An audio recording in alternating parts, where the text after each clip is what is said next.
Penasaran pula ya dia kan. Ibu bapak, terakhir itu kita menceritakan lanjutan tentang Bani Israel.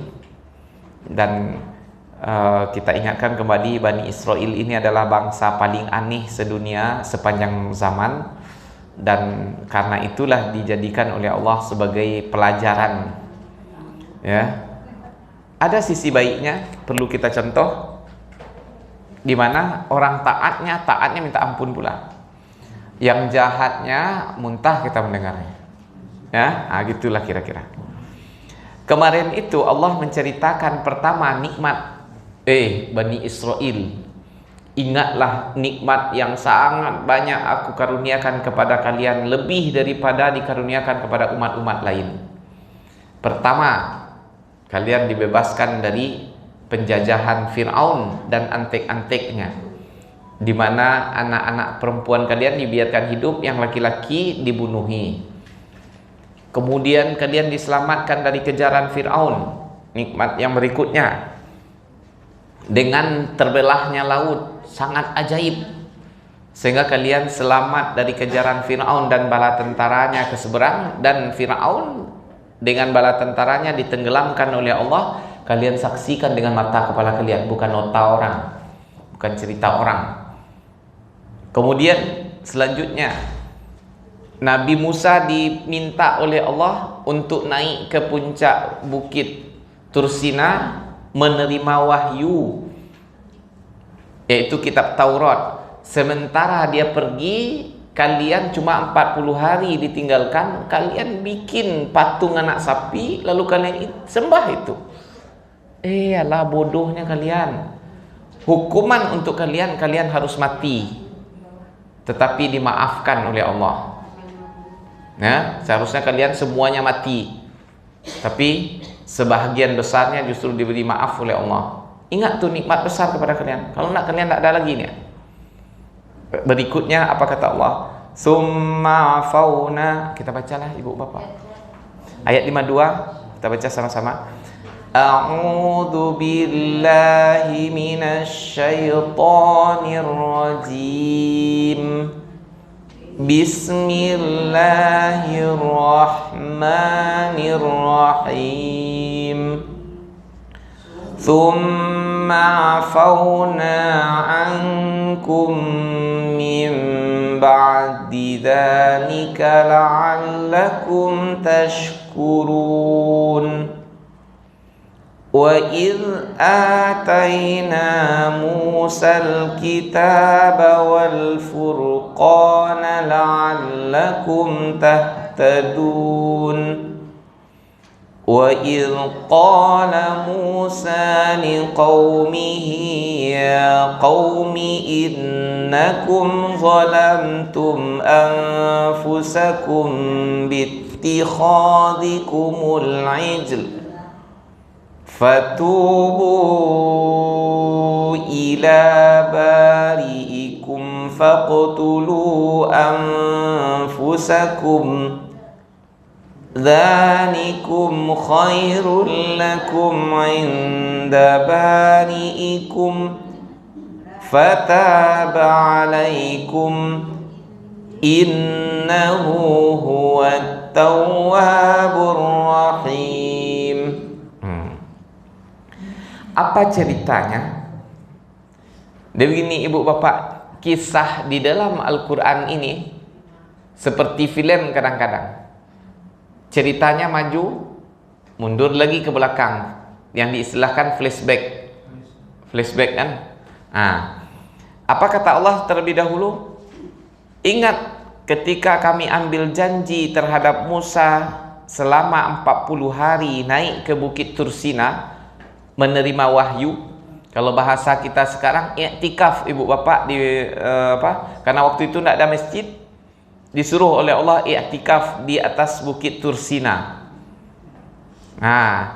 Cuma ini kekhususan Nabi Musa, bukan ajaran untuk seluruhnya umat. Karena Nabi Musa akan menerima wahyu.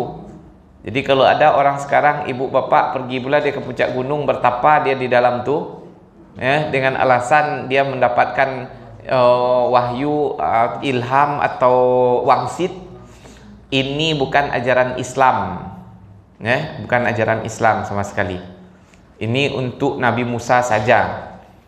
Kemudian sementara Nabi Musa naik 40 hari, mereka jadikan patung anak sapi sebagai sembahan. Zalim kalian mah.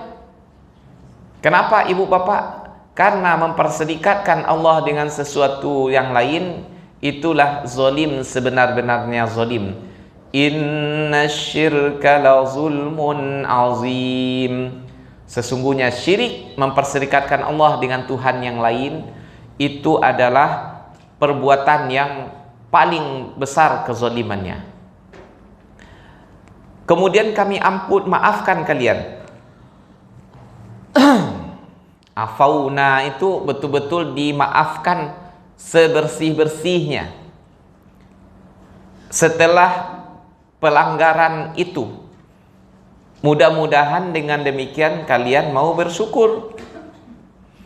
Ibu, bapak, kira-kira begini, kita terlanjur bersalah. Kemudian hukuman terhadap kesalahan itu harus dipancung lehernya. Ketika sudah dihadapkan kepada algojo, sudah dibeginikan, mau dipukulkan ke leher, sebentar lagi lepas lehernya, tiba-tiba tidak jadi, dimaafkan. Kira-kira gimana?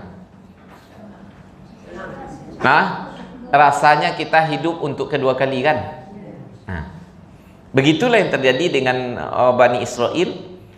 Dan sepatutnya setelah itu apa yang dilakukan? Bersyukur kan, Bu? Bersyukur. Tidak jadi kita matinya. Alhamdulillah, alhamdulillah, semakin patuh kepada Allah seharusnya gitu kan. Tapi itulah namanya Bani Israel. Sadarnya cuma sesaat, setelah itu bangkang lagi dia, bahkan lebih bangkang lagi daripada itu. Apa kata Allah selanjutnya? Wa idh ataina Musal kitaba wal furqan. Dan ingatlah ketika kami datangkan kepada Musa kitab. Ibu bapak, apa kitab yang didatangkan kepada Nabi Musa?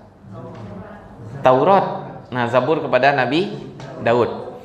Wa ataina Dauda zabura. Kami datangkan kepada Nabi Daud kitab Zabur. Kalau Nabi Musa At-Taurah.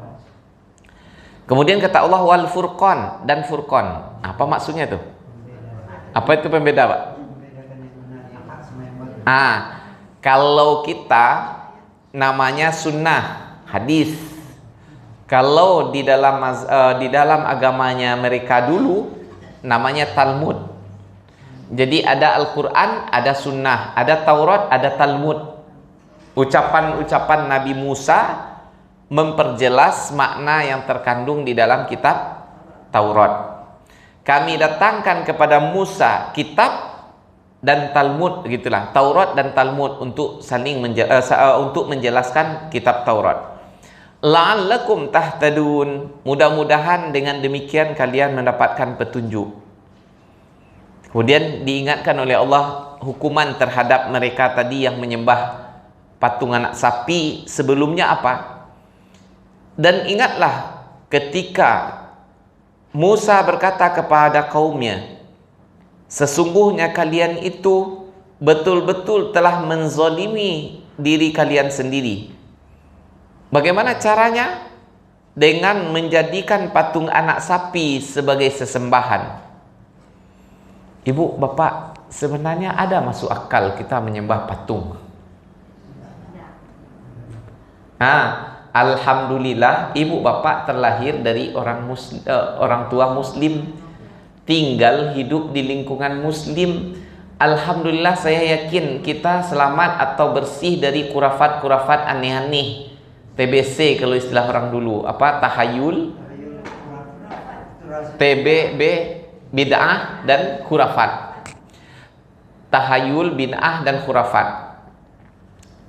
Kalau kita yang orang lurus-lurus saja hidupnya, sholat 5 waktu sehari semalam, puasa di bulan Ramadan, haji, zakat, kemudian baca Quran sambil berdoa, lurus saja begitu.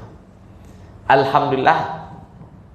Tapi banyak orang, ibu bapak, dia sholat juga, baca Quran rajin, bahkan mulutnya komat kami terus tapi dia yakin ada pula kekuatan yang menandingi atau sama dengan kekuatan Tuhan.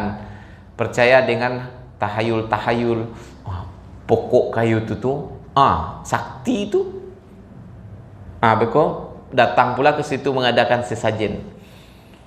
Kemudian dipelihara pula burung. Kalau ini burung ini ceria, berarti hidup semangat, sehat walafiat. Tapi kalau ini loyo, berarti kita lagi sial.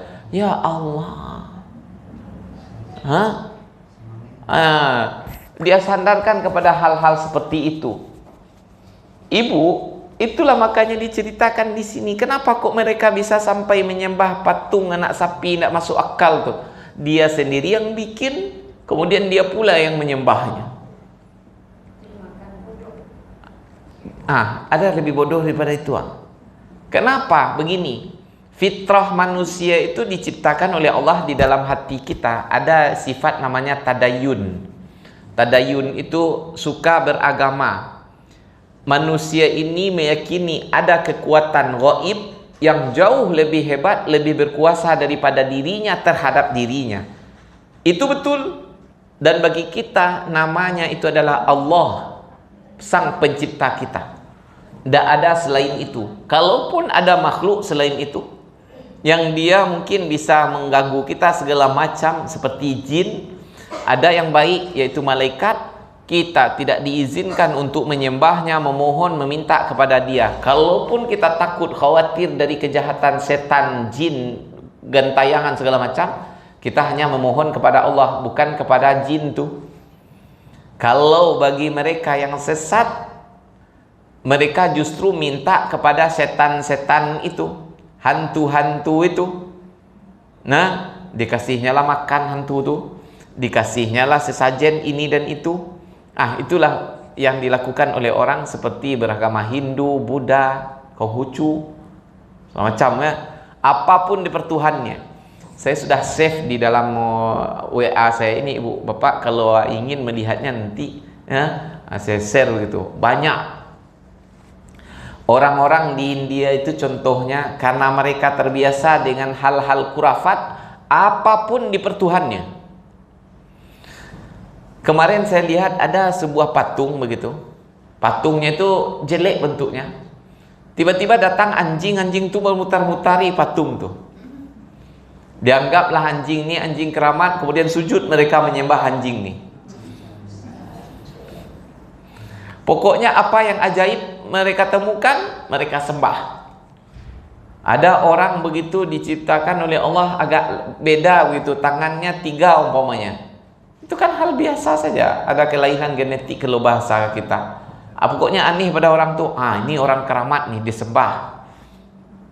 Apapun disembahnya, sapi diagungkan. Salah satu di antara perayaan mereka yang paling besar baru-baru ini, mandi di dalam sapi ramai-ramai. Ibu mendengar saja muntah kan? Nanti saya share ininya, videonya, tidak mau makan pula 3 hari nanti. Ya. Macam saja. Ada kuil tikus, dikasih tikus itu susu, kemudian diminum, dimakan oleh tikus itu susu. Sisanya itu mereka makan. Berkah nih. Berkah. Apapun disembah. Ini kenapa? Karena keyakinan sesat, begitu dia. Oh, kita umat Islam tidak ada gitu. Ya begitu. Buktikan dulu. Memang begitu, nak? La haula wala quwata illa billah. Kadang-kadang ada juga umat Islam ini sholat 5 waktu sehari semalam ke masjid, rajin sedekah, umroh, acok, ya, tahajud malam kadang-kadang, bahkan rutin pula begitu. Tetapi pas ada yang sakit, bukan pergi ke dokter, ke M Jamil, ke RSUD, pergi kamar, kau orang pintar. Apa yang dilakukan di situ? Dabi ayam putih, ayam kuria, ayam hitam. Dia ambil cotok, dia ambil bulu, dia ambil ikut segala macam, tak sudik-sudik rumah, darah. La haula wala quwata illa billah. Takilik kaki, patah kaki, dan diurui ayam, bukan orang yang terkilik diurui. Aneh. Apakah otak saya, Ibu? 1 tahun yang lalu ada namanya anak muda Simia dibunuh oleh orang. Tuh dah datang pula ke sana, bertumpuk-tumpuk beratus-ratus kilo bunganya, sudah menggunung bunga di situ. Kenapa? Ni anak ni wali. Ya Allah, siapa pula yang mengangkat dia wali? Datang pula orang di situ tuh. Alah. Kemudian ada barukan si Singkolin singkol, tanah terban ke dalam, kemudian keluar air. Berbondong-bondong pula lah orang mengambil air berkah. Tak dari mana berkahnya, diteliti, dibawa ke labor, rupanya penyakit isinya. Ya Allah. Kok sampai begitu? Ini baru contoh yang nampak-nampak sama kita, Ibu. Yang tak nampak? Jadi Allah Subhanahu wa taala menceritakan Bani Israel itu bukan nota sebalun lalok, dongeng sebelum tidur. Enggak. Kenyataan hidup kalian begitu. Sekalipun kalian mengaku-ngaku beriman, ada juga hal-hal begini ya.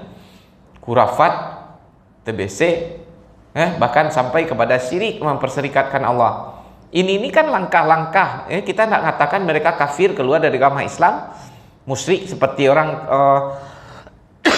jahiliyah dulu, enggak.